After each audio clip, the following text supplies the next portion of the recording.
Hello, I'm Mariana Danilovich with Hollywood Portfolio, and we're here at Digital Hollywood Spring 2012 with Mike Fuchsman from NCM Media, which is one of the two biggest players in the out-of-home digital signage area, but I would say also in cinemas and theaters, and then expanding rapidly to some other applications, which Mike will address. Absolutely. NCM Media Networks is the largest in cinema. Sorry about that. in cinema media network in the world. We currently are on over 19,000 movie screens. We are in movie theater lobbies. We're online. We're on mobile. We're on site. And as you said, we're rapidly growing. And you actually digitize the lobbies and the movie screens, so one doesn't have to do the 70 millimeter film reel anymore to actually put some ads up on the screen. Oh yeah, for the movies. I predate NCM Media Networks and National Cinema Media, which is our LLC. We're a public company, and I started with National Cinema Network, which was started in 1985 at AMC Theaters, and that's when it was the slides. It was then morphing into film, and the truth of the matter is it was cost prohibitive. You know, when we started talking about all the different technologies that were just starting to develop, that really didn't come around until about 2000. So yeah, there was a lot of cost prohibitiveness to advertising media, out-of-home types of opportunities in cinema at that time. And now, because we have digitized our theaters, because it is now in the lobbies, because we've also got all these other theater displays, it's just much more economical and much more attainable to really vast numbers of advertising clients that couldn't have done it. Now I'm going to ask the white elephant in the room question, right? That I discussed with your competitor, which I will not name. I wonder what the name of that other company is. Vision. So they were selling, when I spoke with them in 2008, which was 4 years ago, they were selling minute 34 through 36 before the actual showing of the movie to advertisers. And that's where sort of they were kind of maxing out to the attention span of the audience and willingness to sit in a chair. Sure. Is that still the case? Or is that still kind of the length of ad sales that happens prior to the film? Well, I can't speak for a competitor. I do know, and certainly if you talk about this elephant, the white elephant, black elephant, I don't know. The issues that Screen Vision was having is you're right. They were piling in a number of ads past what showtime, scheduled showtime. NCM Media Networks has always stopped our program right at advertised showtime. That's part of the beauty of our digital infrastructure and our programming and our scheduling, is that we basically back time the entire program from the number of ads that we have in it, the number of content pieces from our content providers, and we know exactly when the start of the movie is supposed to begin, and literally that is when the last piece of content hits our program. So we always hit right when showtime starts, and the program is typically about a 25-minute program. You know, certainly you can see with all the top blockbusters that have been coming out, that have been in theaters and continue. And this year, you know, box office is up 30% over last year. You want to get to the theater early to get a seat, because there's been just tremendous numbers of sellouts. And if you get there 5 minutes before the movie begins, you're not going to get a seat, or you're not going to get a good seat, or you're not going to get a seat with the person that you came with. So, you know, when you really expand that out over the duration of the time, it's typically about a 25-minute program, and we're hitting at 25 minutes out probably, you know, about 30% of the audience. But once you start getting around 10 minutes in, you're really at 70% of the audience. So the CPMs kind of grow as They they do. get closer to the show. Yeah, we've built the program out much like, you know, the broadcasters do, where you've got pods and different segments within the pods, and certainly the closer you get to showtime, Mm-hmm. the higher the CPM. And so I would like to understand the 30% box office increase because the number of tickets sold has been decreasing over the last decade in the U.S.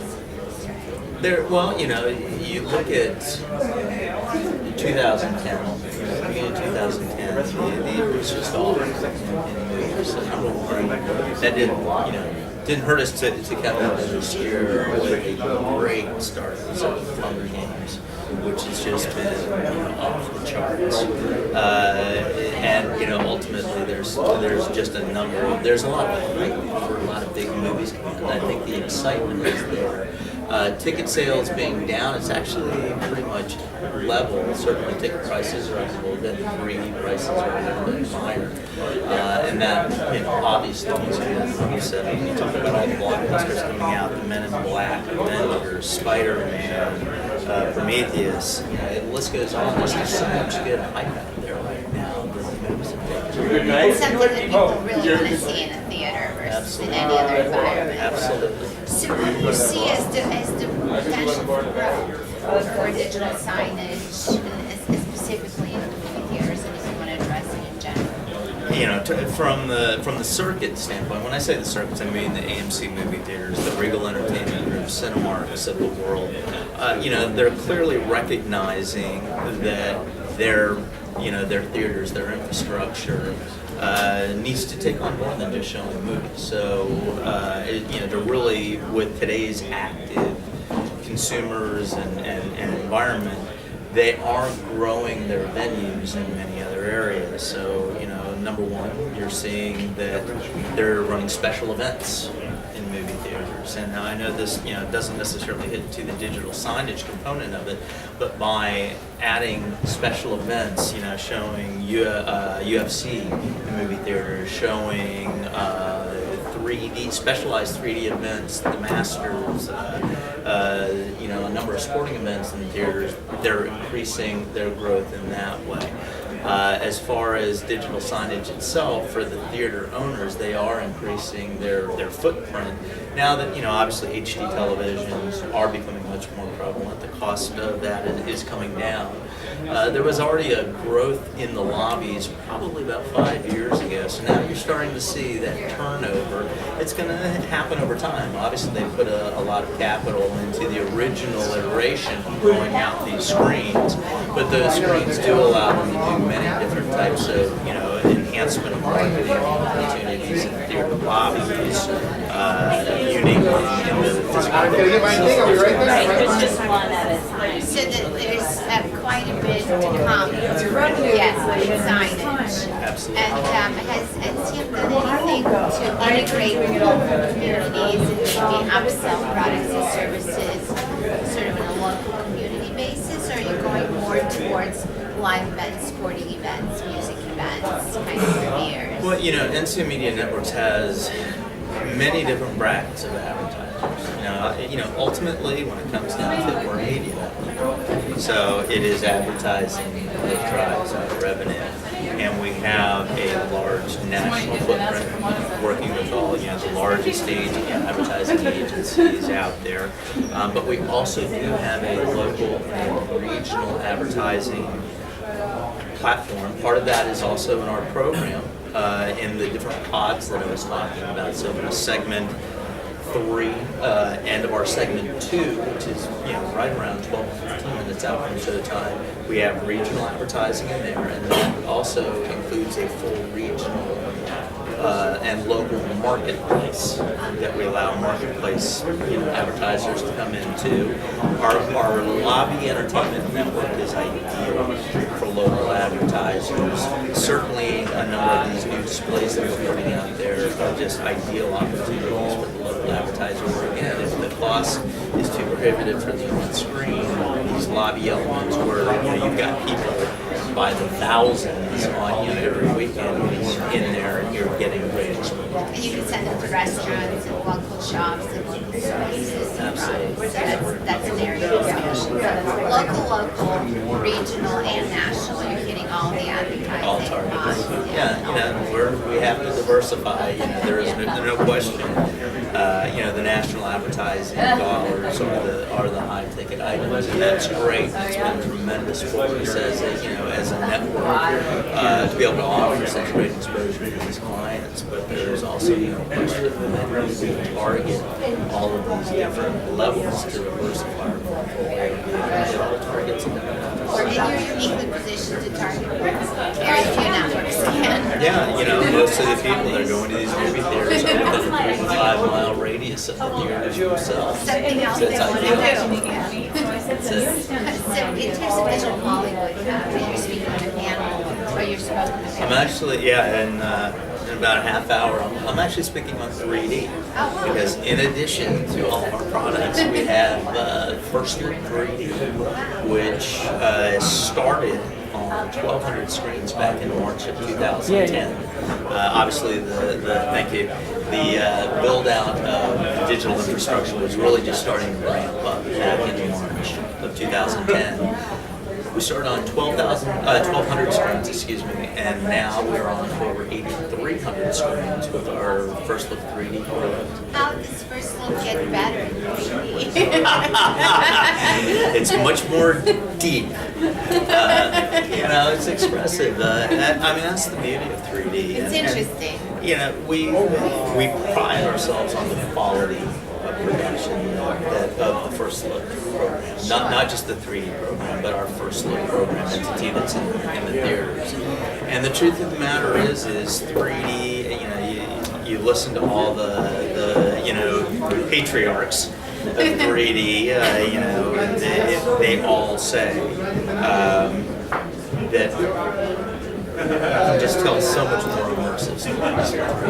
It doesn't mean that every story needs to be told in 3D, absolutely not. But to be able to really give a lot of more texture and a lot more depth and a lot more immersion and engagement to a story, being able to actually show a physical space and depth is a tremendous opportunity that really didn't exist, before the latest generation of 3D. Certainly, 3D has been around since the 1800s, but really in its latest form, it now works, it's cost effective, and you can tell better stories. And that's not just from a movie standpoint, that's from an advertising standpoint as well. Any story that has depth, that follows the traditional the story arc of creative expression, can be told better, in my estimation. So it's interesting, you're in essence going to be the pioneers of the 3D advertising. The truth of the matter is at this point we are. There is no question that television is still, in its infancy in terms of 3D, although it really is growing much faster than people realize. And even my parents, my 84-year-old father and my 77-year-old mother, sorry. Thank you, Mom. They just bought a 3D TV, and they went specifically with the idea they knew that they were going to get a flat screen TV, and when they went in there, they knew specifically that they also wanted to be 3D capable. Wow. And so, when you see that happening, that, certainly people are starting to make that next investment in their technology. Part of the beauty is from all the distributors and the manufacturers, 3D, whether people want it or not, It's coming. it's going to be in their televisions. It's really just based on available, and you may want it or you may not want it, but it's there. Your TV is going to be 3D enabled, and really, that is going to be the point where the proliferation really expands and grows tremendously. We've already run over 30 campaigns of 3D programs with our advertisers, which is the most. It really is, and again, it's growing. Obviously from our standpoint in cinema, we see all these tremendous blockbuster movies that are coming out in 3D, and we have advertisers that are flocking to it. Our Spider-Man show is already sold out, so we can't even add any more advertisers into that program, and we're just finding it's exponentially. It is just so fascinating to be here in digital Hollywood and to see the evolution of the space and how, in essence, advertising was pioneered with television. Now we're seeing some pioneering moves in advertising coming from film. The least likely of all areas to actually do that, right? The actual exhibitors of film piloting advertising. That's great. The thing is, you know, again, with all the new digital technologies, it's really making it to everyone.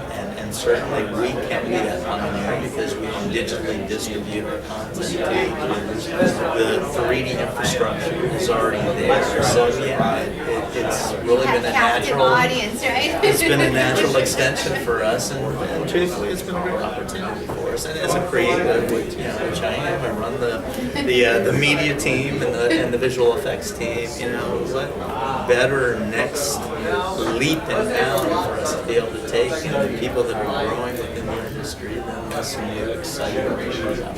Terrific opportunity. Thank you so much for sharing that with us. It was totally unexpected. I didn't think that we're going to see some pioneering efforts from digital signage. I love it. Thank you. Thanks. Good to meet you. You too. Thanks.